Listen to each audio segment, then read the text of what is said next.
Okay, here we go on the next step.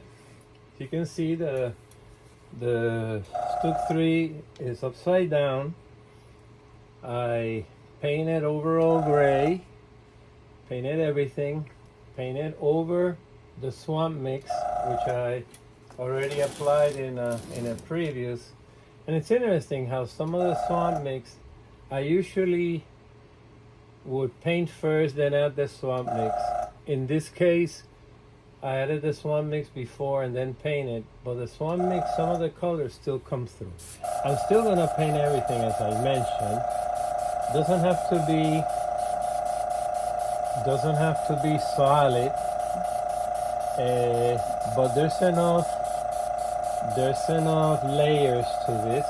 I'm using the paint I use like for the basic dirt. It's flat earth, Tamiya flat earth.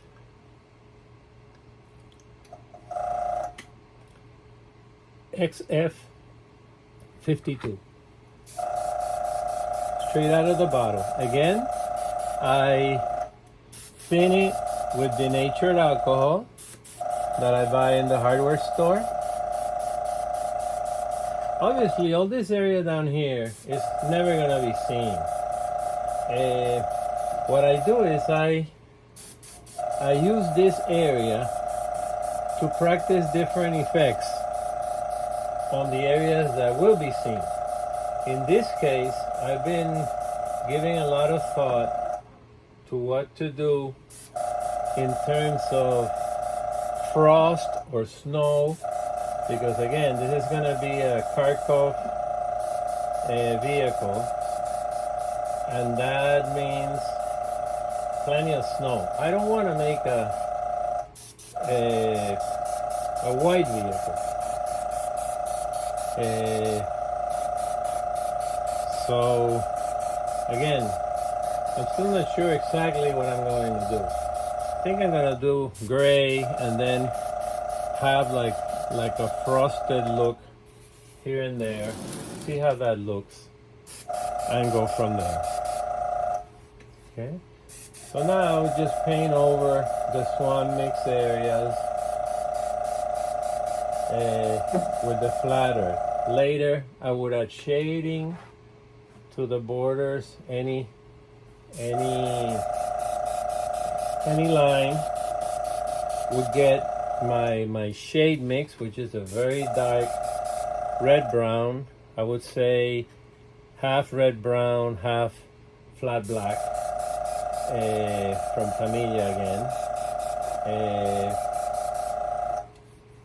And I add that shading to everything, to every edge, and then after that I would dry brush and then blend with other shades. So that's it for now. I'll come back a little bit later on the video. Okay, just about done. Adding a little bit of this flat earth everywhere. Even the wheels and the rubber part, everything gets a little dusting. Everything is layering. You might notice, since sometimes I use very drastic angles with the bottle, and it always has a feeding hole here that sometimes gets clogged up. I always put a little piece of paper towel, double it up, just in case some of that runs over. Doesn't matter if it falls on your hands, but if it falls on the vehicle, that's something else, because you have to start painting. It's all a matter of layers, and you would have to go over it with many layers to get it to look similar to its surroundings.